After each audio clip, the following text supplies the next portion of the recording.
Astro, yeah. Sun is down, freezing cold. That's how we already know. Winter's here. Madot will probably do it for the Louis build. That's just all he know. He don't know nothing else. I try to show him. Yeah, try to show him. Yeah. Yeah. Gonna on my pick and roll. Young LaFlame, he's in sicko mode. Welcome to Juicebox Sports, presented by Mario Sanchez. I'm your host, Mario Sanchez, Texas realtor and NFL owner of the 13 times world champions, the Green Bay Packers. Now that the All-Star game is over, it's time to get back to business. You already know. We are on the way towards another championship run. But in a recent report from Ken Rosenthal, states that Juan Soto has rejected a massive contract offer from the Nationals, which has now led Washington to entertain trade offers for the young superstar. In fact, if he rejects any ensuing last-ditch contract offer, it seems likely that they will do everything has fallen apart with the Nationals organization since they won the World Series in 2019. In the years following, they have a record of 121 and 193 losses, while trading away stars like Max Scherzer, Trey Turner. And it's clear that Juan Soto wants to continue his career elsewhere, but the package to acquire a player like him would be something we have never seen before. Now, the Houston Astros have been in the market for an outfielder, and acquiring special talent like Juan Soto just might make this team unstoppable. Making for Soto would have to include MLB proven talent and a boatload of top prospects for the Nationals to not hang up the phone. The Astros don't necessarily have great prospect pool, but they do have a ton of young talent to possibly send over to Washington.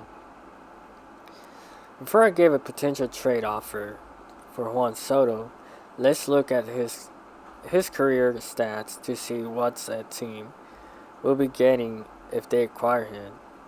In his 5 years in the MLB, Soto has 117 home runs, 354 RBIs, and a batting average of .292. One of the best things about Juan Soto is his discipline at the plate. 18.9% career walk rate, and he has a career OPS of 968, which is third best in baseball over the time span. He isn't the greatest defensively, but his presence at the plate makes up for his average fielding. The young phenom is only 23 years old and still has a ton of time to improve his game and remain one of the best players in all of baseball.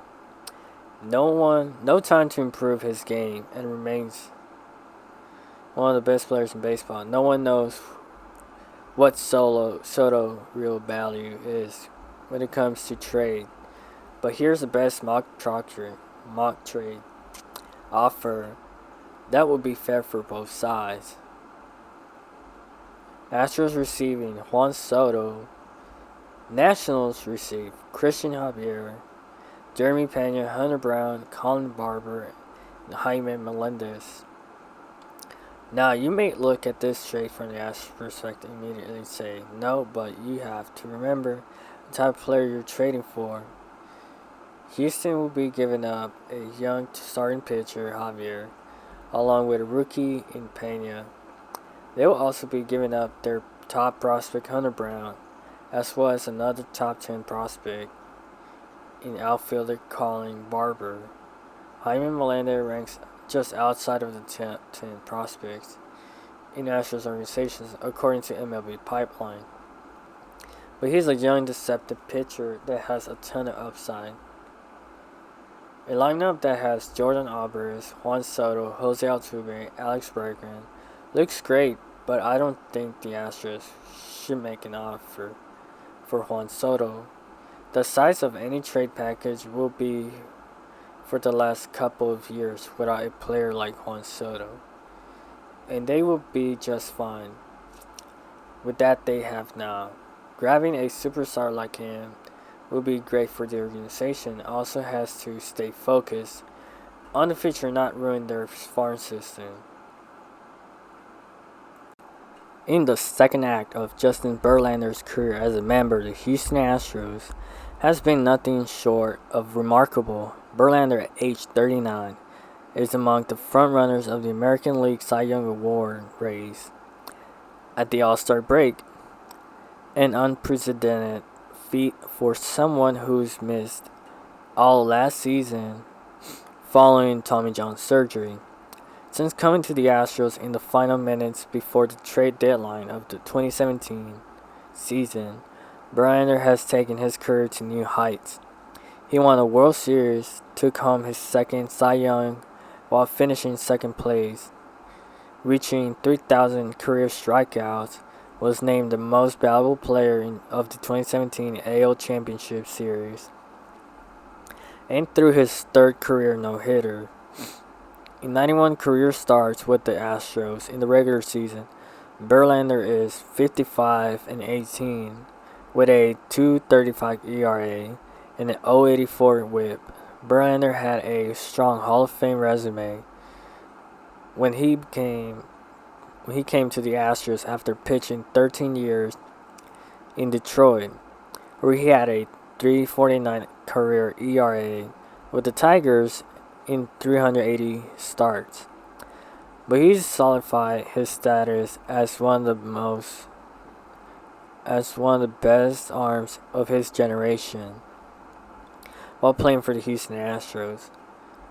Verlander has said repeatedly he wants to pitch until he's 45 years old. He turned 40 in February, and he may need to, if he wants to reach 300 career wins.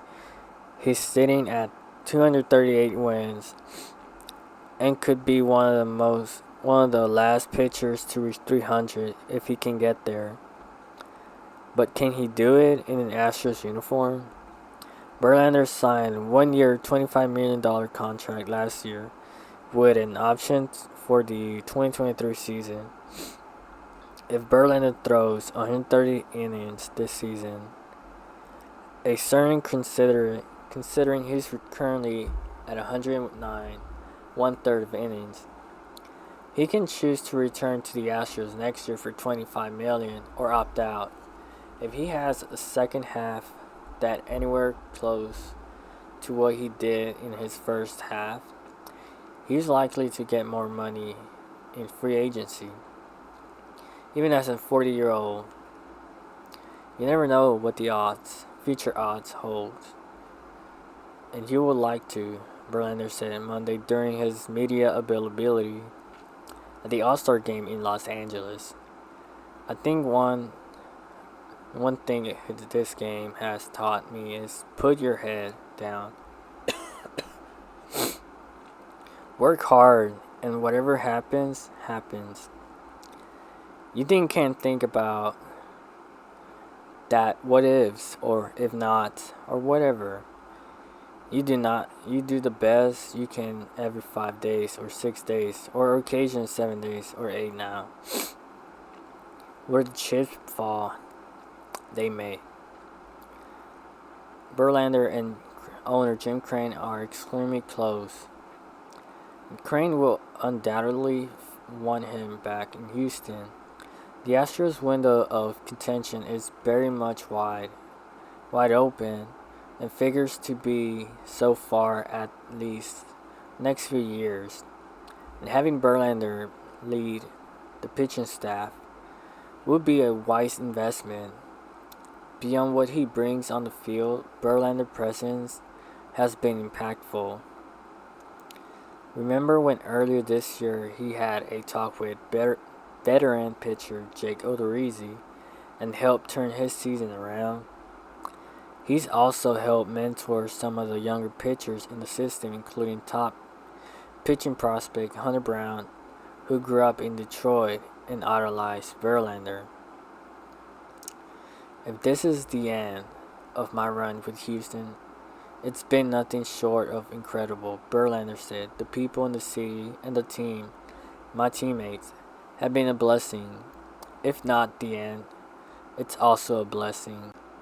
In the center of attention, it's no secret that Astros haven't been getting strong production in center field so far this season, ranking 24 amongst the 30 teams in OPS production. A 5.93 at the position, Chas McCormick, Jose Siri split the time in center for the first 3 months before Jake Myers returned from shoulder surgery in late June and made the bulk of the starts. Myers had a 9-game hitting streak from June 30 to July 10, but went into All-Star break in a 1-for-19 slump. With the August 2 trade deadline approaching, the Astros figured to be in the market for a backup catcher, a bullpen arm, or two, and another bat. There could be opportunities for playing time in the left field, where starter Michael Brantley is injured, and perhaps in center field. The Astros are also ranked 24 in OPS, 684 at first base, where Julio Gurriel was underperformed. On Rangers beat, Taveras, who entered 2020 as the club number 3 prospect, is beginning to reach his potential at the big league level, entering Sunday slashing 341, 360, and 549 with 909 OPS to 29 games since being called up on June 13. It is a small sample, but compared to his 33 games in 2020 with 227, 308, and a 395, and of 49 games in 2021 with 161, 207, and a 270 is a vast improvement. President of Baseball Operations John Daniels noted that while Taveras skipped AAA altogether before making his MLB debut in 2020, there was a little risk of developmentally due to the pandemic canceling minor league baseball season. The only other alternative for Taveras was scrimmaging against other Rangers minor leaguers across the street at the club's old home of Globe Life Park. Now, after some adjustments with his swing and revitalized confidence, Taveras looks like he truly belongs for the first time.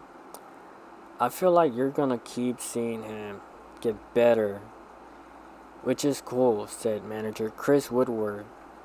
He's been really disciplined and is in a really good headspace.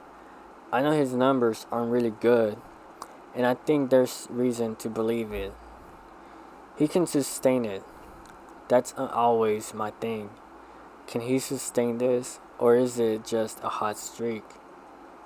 But with the way he's preparing, I feel like he can sustain this kind of success. I don't know if the numbers stay exactly the same, but I like where he's at. He's confident. He goes out there with a little bit of swagger. I see him carrying himself in a different way. It's all positive trends right now. The conversation surrounds Taveras for the last 3 years has been whether he could find success in the majors. For years he seemed to have minor league pitching figured out. So what did it take for him to take the next step? The time between call-ups gave me the confidence, Taveras said. I learned a lot. I was just learning that and trying to stay focused to get better. The confidence that I have today is all I need to go out there and do my best. That's the best thing that can happen. For now, it seems like Taveras has put it together exactly as the Rangers expected he eventually would. While it takes more than confidence to be a quality big leaguer, Taveras has taken the first steps. So this is the last time we have this conversation with you. A media member asked Taveras in a scrum after his most recent call-up. This conversation being centered on what he needs to do to stay up in the big leagues for longer than a cup of coffee, and how he's changed to give him a better chance to do so. Taveras smiled. Thanks for listening to the Juicebox Sports Podcast. Don't forget to subscribe to our podcast and follow us on Instagram at juiceboxsports.atx. Till next time, go Pack Go!